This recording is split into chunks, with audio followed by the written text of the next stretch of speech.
साथ संगत जी प्यार से कहिए धनरिंकार जी। साथ संगत जी सतगुरु माता सुदीक्षा शबिंदर हरदेव जी महाराज की जय। निरंकारी राजमाता गुरु बचन अवतार की जय। साथ संगत जी जग कहता है इस जग भीतर प्रभु को पाना खेल नहीं। सत्संग जी जग कहता है इस जग भीतर प्रभु को पाना खेल नहीं। जब तक करो ना घोर तपस्या, जब तक करो ना घोर तपस्या प्रभु से होता मेल नहीं। सत्संग जी आप जी भी अपने जीवन में ऐसे बातें सुने होंगे कि जब तक जंगल में जाके गिरुआ वस्त्र पहन के तपस्वी का वेश बनाकर घोर तपस्या करने के बाद परमात्मा मिल सकता है। दास भी ऐसा ही सोचता था और पूजा पाठ भी करता था, व्रत उपवास भी बहुत सारा किया। 9 दिन का नवरात्रि का व्रत बिना खाना खाए दास किया था, लेकिन जिंदगी में कुछ भी हासिल नहीं हुआ। सिर्फ कष्ट के सिवा कुछ भी हासिल नहीं हुआ। और एक बार नहीं लगभग 10 वर्ष तक एक कार्य करता रहा, लेकिन आप जी की कृपा हुई। एक बहन जी ने आकर बताया कि भैया आप जो पूजा करते हैं थोड़ा सा हमारे कहने के हिसाब से दिशा बदल दीजिए, आपकी दशा बदल जाएगी। आप ब्रह्म ज्ञान को ले लीजिए। दास भी थोड़ा सा संकोच में पड़ गया और कहें कि आप भगवान को प्रत्यक्ष में देख सकते हो। तो थोड़ी सी अचंभा सा हुआ दास को कि ऐसा कैसे हो सकता है, परमात्मा तो कैसे प्रकट हो सकता है, कैसे देख सकते हैं। ऐसा नहीं है, लोग झूठ कहते होंगे। सत्संग जी वो कह रहे हैं कि झूठ नहीं है, आप मेरी बात मानकर आज मेरी बात मान जाइए। आज ज्ञान प्रचारक आ रहे हैं, अगर आपको परमात्मा नहीं दिखे तो आप मेरा कहना नहीं मानिएगा। जिंदगी भर में आपको नहीं बोलूँगी ज्ञान लेने के लिए। सत्संग जी दास भी जैसे लोग जुआ खेलते हैं ऐसे ही कहते हैं कि दास भी अपने आप को सोचा कि कौन सा पैसा लगना है, चलो 20 से 30 मिनट की बात है, बैठने की ही बैठ जाते हैं सत्संग में और देखते हैं कैसे परमात्मा दिखते हैं, कौन सा अपना क्या जाता है। दास ऐसे ही नम्र भाव से बैठा, सत्संग हुआ।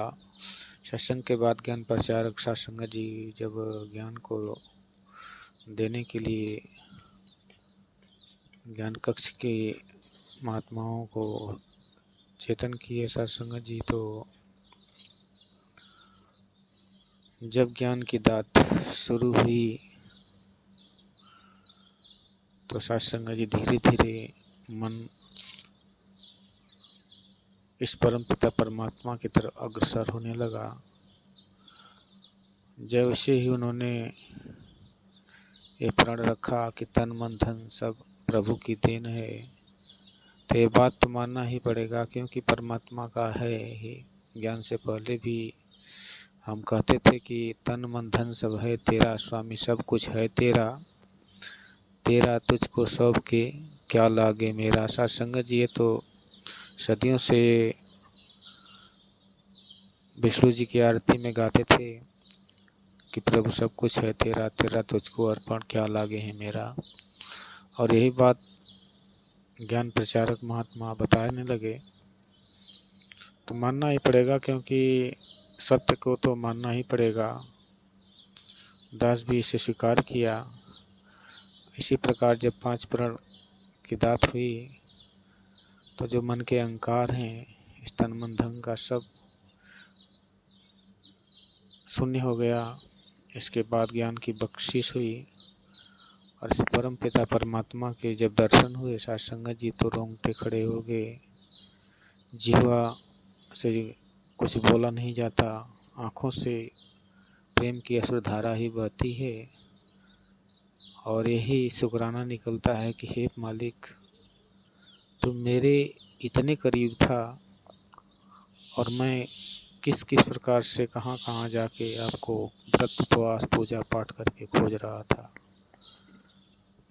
तभी तो साथ संगत जी लिखना पड़ा सतगुरु बाबा जी को कि हर कण भीतर वास हरि का, जंगल जाके क्या लेना, धड़कन से भी नेरे है तो शोर मचा कर क्या लेना, सुख से मिल जाए यदि स्वामी, दुख उठा कर क्या लेना, इधर उखाड़े उधर लगाएं, कर्म धर्म कर क्या लेना।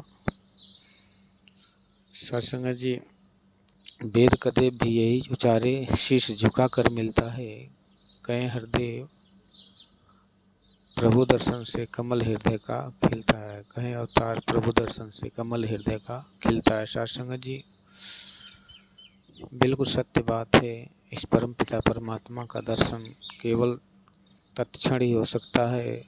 बस दिखाने वाला होना चाहिए और देखने वाले की इच्छा होना चाहिए।